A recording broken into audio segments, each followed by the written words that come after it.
और यही है एक टिपिकल हॉरर मूवी जिसमें लॉजिक के सबसे पहले एल लग जाते हैं। इनके कैरेक्टर्स को अंदर ही अंदर पता होता है कि सही डिसीजन क्या है, पर फिर इन्हें तुरंत याद आ जाता है कि ये तो हॉरर मूवीज के भ्रष्ट बुद्धि कैरेक्टर्स हैं और ये किसी भी तरह अपने मौत का रास्ता ढूंढ ही लेते हैं। और तुमने हॉरर मूवीज देखते टाइम कभी भी फ्रस्ट्रेशन में आके अपना दिमाग या लॉजिक खर्चाओ कि भाई ये तू कर क्या रहा है, तो भाई तुम अपना दिमाग गलत जगह लगा रहे हो, क्योंकि हॉरर मूवीज देखते टाइम तुम्हें अपने दिमाग को बाहर निकाल कर साइड में रखना होता है, तभी तुम हॉरर मूवीज को एंजॉय कर पाओगे। पर मैंने, जिसने हॉरर मूवीज देख देख कर अपने आप को हॉरर मूवीज का बेयर ग्रिल्स बना लिया है और 90% ऑफ हॉरर मूवीज को यूं चुटकियों में सर्वाइव कर सकता हूँ। और यार सही बताऊं, मैं इनकी जगह होता तो मैं ऐसी सिचुएशंस में फंसता ही नहीं। भाई क्यों जाना है तुम्हें एक वीरान जंगल में कैंपिंग करने को, हॉन्टेड लोकेशन इन्वेस्टिगेट करने की, सस्ते घर खरीदने की जहाँ मर्डर हो रखे हो, क्या जरूरत है सीआईडी बनने की। और तो और ये आत्मघाती लोग अलग अलग हो जाएंगे ताकि किलर इन्हें एक एक करके टारगेट कर सके। भाई अगर हॉरर मूवीज के कैरेक्टर्स में थोड़ी भी बुद्धि अकल दिमाग होता तो आधी हॉरर मूवीज तो एग्जिस्ट ही नहीं करती। तो मैं ऐसी ही मूवीज की बात करने वाला हूँ जिससे मैं आराम से सर्वाइव करने वाला हूँ, क्योंकि मेरे दिमाग में थोड़ा दिमाग है। और कुछ ऐसी मूवीज भी है जिसमें मेरी पैंट गीली होने वाली है। तो इस लिस्ट की पहली मूवी है स्त्री, जो कि मेरे फेवरेट हॉरर मूवीज की लिस्ट में नीचे से टॉप पे आती है। इस मूवी में एक फेमिनिस्ट भूतनी होती है जो कि पूरे मर्द जात को महामारी सबसे बड़ी बीमारी समझती है, जिसे लगता है सारे आदमी एंड्रू टेट जैसे होते हैं। पर ये भूतनी काफी सभ्य, ओबीडियंट और संस्कारी है। ये बस दीवारों पर दिखती है ओ स्त्री कल आना और बस 2 मिनट में कल्टी। इतना आसान है इस मूवी को सर्वाइव करना। मुझे नहीं करना इन मूर्खों की तरह रात में पार्टी, ये जानते हुए कि भी रात के टाइम पे एक मैन प्रेडिटर फेमिनिस्ट चुड़ैल तुम्हारी फील्डिंग सेट करने के लिए घूम रही है। भाई मैं घर पर ही ठीक हूँ डोरेमोन और मोटू पतलू के साथ।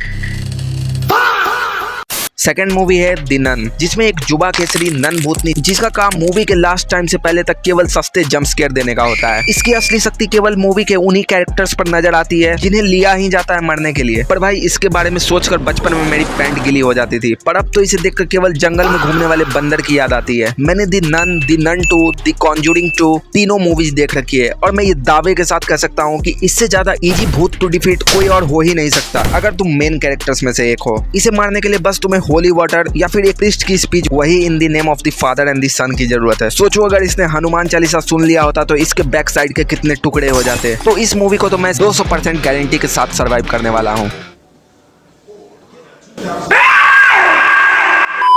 नेक्स्ट मूवी है तात्या बिच्छू और चकी। नो डिसरिस्पेक्ट टू तात्या बिच्छू, उसकी आवाज सुनकर मेरी लाल पीली हो जाती थी, पर मैं किसी भी परिस्थितियों में इन 2 गुड्डे गुड़ियों से नहीं हारने वाला। मतलब यार ये 3 फीट के डॉग मेरा कर ही क्या लेंगे। मुझे ये समझ में नहीं आता कि लोग इनसे जान बचा के भागते क्यों हैं। भगवान ने तुम्हें 2 हाथ 2 पैर दिए हैं तो उसका उपयोग करो। इन मूवीज को मैं बिना किसी शंका के इजिली इन गुड्डे गुड़ियों को रोमन रेंस का स्पीयर और जॉन सीना का ए लगाते हुए पूरे मजे लेके सर्वाइव करने वाला हूँ।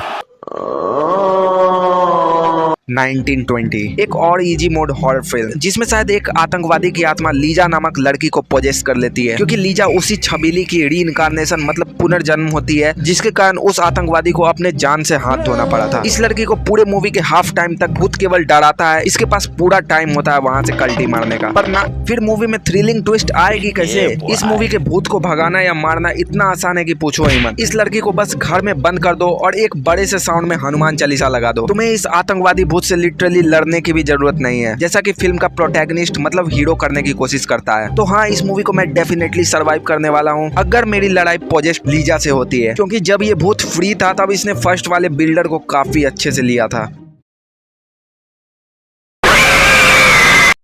नेक्स्ट मूवी है इवल डेड। मेरे ये बिल्कुल पल्ले नहीं पड़ता कि ये विदेशी लोगों को वेकेशन के लिए एक सुनसान जंगल में जाके जंगल में मंगल क्यों करना होता है, जहाँ दूर दूर तक ना कोई इंसान होता है और ना ही मोबाइल में नेटवर्क, और ऐसी जगह जाके इन्हें दुनिया के सबसे बड़े जाहिलों वाले काम करने होते हैं। इस मूवी का सेम सीन है। ये लोग वेकेशन के लिए एक बिल्कुल रिमोट जंगल में एक सड़े हुए कैबिन में रहने जाते हैं और वहाँ उस कैबिन के अंदर एक सेलर होता है जो खुद ब खुद खुल जाता है, पर इन्हें तो उसके अंदर जाके इन्वेस्टिगेशन करना ही है। ये लोग अंदर जाते हैं, उन्हें एक किताब दिखता है जिसे देखकर ही मैं उस जगह से 9-2-11 हो जाता। पर ये लोग किताब खोलते हैं, उसमें खतरनाक चित्र देखते हैं। इन्हें कुछ फर्क नहीं पड़ता है क्योंकि ये हॉरर मूवीज के कैरेक्टर्स हैं, पर इन्हें अपना फेट मालूम है। फिर वो लोग उस किताब और एक टेप को बाहर ले आते हैं और उस टेप को प्ले कर देते हैं जिसमें एक आदमी साफ साफ चिल्लाकर बता रहा है कि ये मुर्दों को जगाने का मंत्र है। एक लड़की ने इसे रोका भी, पर हर हॉरर मूवी के ग्रुप में एक दल्ला तो होता ही है जिसका मरना तय होता है, पर वो बाकियों की भी फील्डिंग सेट करवा के मरता है। तो उसी दल्ले ने इस टेप को फिर चला दिया। यही मौका होता है इस मूवी को को सर्वाइव करने का। ऐसे दोस्त की या तो वहीं कुटाई कर दो या खुद कल्टी मार लो, क्योंकि एक बार मुर्दों के जाग जाने के बाद 1981 वाले इवल डेड में सर्वाइवल चांस लगभग 0 है। हाँ, तो इस मूवी में मेरे सर्वाइवल के चांसेस 80% है। 100% इसलिए नहीं क्योंकि हो सकता है मैं जंगल में 1 नंबर करने गया हूँ और ये लोग उसी समय सारा खेल कर दे और मेरी जंगल में ही समाधि बन जाए।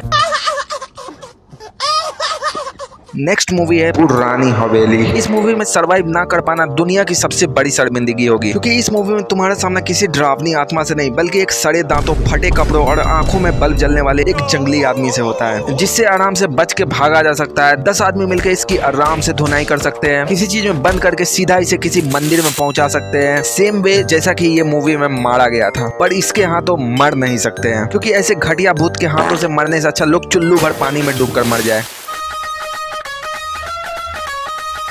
इट मेरे बचपन की सबसे डरावनी मूवीज में से एक है। पेनीवाइज, जो कि जेफरी एप्स्टीन से भी बड़ा प्रेडिटर है। इसे देखकर सचमुच मेरी फट जाती थी और ये मेरे बिगेस्ट नाइटमेयर्स में से एक था। और मुझे लगता था मेरे जैसा बच्चा इस खौफनाक खूंखार जोकर का कर ही क्या लेगा। ये अगर मेरे सामने आ जाता तो इसके कुछ करने से पहले मुझे हार्ट अटैक आ जाता। पर अब मैं लॉलीपॉप खाने वाला बच्चा नहीं रहा। अब मुझे इससे रत्ती भर भी डर नहीं लगता। और यही है इससे लड़ने और बचने का तरीका, डरना है ही नहीं। और इसे मारने और कमजोर करने के लिए बस 2-4 गालियां ही काफी है। बेचारे ने पूरी मूवी में जितना ऑरा गेन किया था सब एक ही बार में लास्ट टाइम को लूज कर दिया। वैसे एक और रास्ता है इस मूवी को सरवाइव करने का, तुम्हें बस डैडी से कल्टी मारना है, क्योंकि पेनीवाइज डैडी के बाहर नहीं जा सकता है। तो मैं इस मूवी को आज के टाइम पे सरवाइव कर ही लूंगा। थोड़ा डाउट इसलिए है क्योंकि it welcome to Derry series में पेनीवाइज मूवीज वाले पेनीवाइज से थोड़ा ज्यादा खतरनाक है।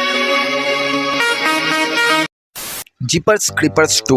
इस मूवी में सरवाइव करना तुम्हारे पूरे लक पे डिपेंड करता है। तुम एक मिडिल ऑफ नोवेयर में एक बस के अंदर फंसे हो और तुम्हारे पीछे एक ऐसा शैतान पड़ा है जिसे ना मारा जा सकता है ना जिससे भागा जा सकता है, और इसके पास ऐसे ऐसे हथियार है जो कि तुम्हें 1 शॉट कर सकते हैं। और अगर इस शैतान को तुम्हारा कोई बॉडी पार्ट पसंद आ गया तो भाई तुम मरने से पहले मर चुके हो। बचने के केवल 2 ही रास्ते हैं। उम्मीद करो कि इतने सारे लोगों के बीच ये तुम्हें अपना बकरा ना बनाए और तुम भीड़ में बच के निकल जाओ। दूसरा, ये टाइम पीरियड के लिए अपने शिकार पर निकलता है, तो हो सकता है तुम्हारा नंबर आने से पहले इसका टाइम खत्म हो जाए। और अगर तुम्हारे पास अगर कोई भारी भरकम हथियार हो जैसे कोई तोप या अपाचे हेलीकॉप्टर, तब तुम इसे कुछ देर के लिए रोककर अपनी जान बचा के भाग सकते हो। अदरवाइज क्रीपर इमॉर्टल है, तो ऐसे में मुझे नहीं लगता मैं जीपर्स क्रीपर्स 2 सर्वाइव करने वाला हूँ, क्योंकि मेरी किस्मत पर लिटरली कुत्ते ने टॉयलेट कर रखा है। मान लो ऐसा है जैसे कि अगर किसी पॉजिटिव चीज के होने के चांसेस 99% है, तो मेरी घटिया किस्मत फिर भी उस 1% को तलाश ही लेगी। तो ये थी वो मूवी जिसमें मैं अपनी थोड़ी सी बुद्धि, विवेक और बल का प्रयोग करके अपनी जान बचाने वाला हूँ। और ये वीडियो किसी और की वीडियो से इंस्पायर्ड है, तो भाई आइडिया देने के लिए उस बंदे को मेरा सत प्रणाम। और अगर कोई वीडियो देख रहा है तो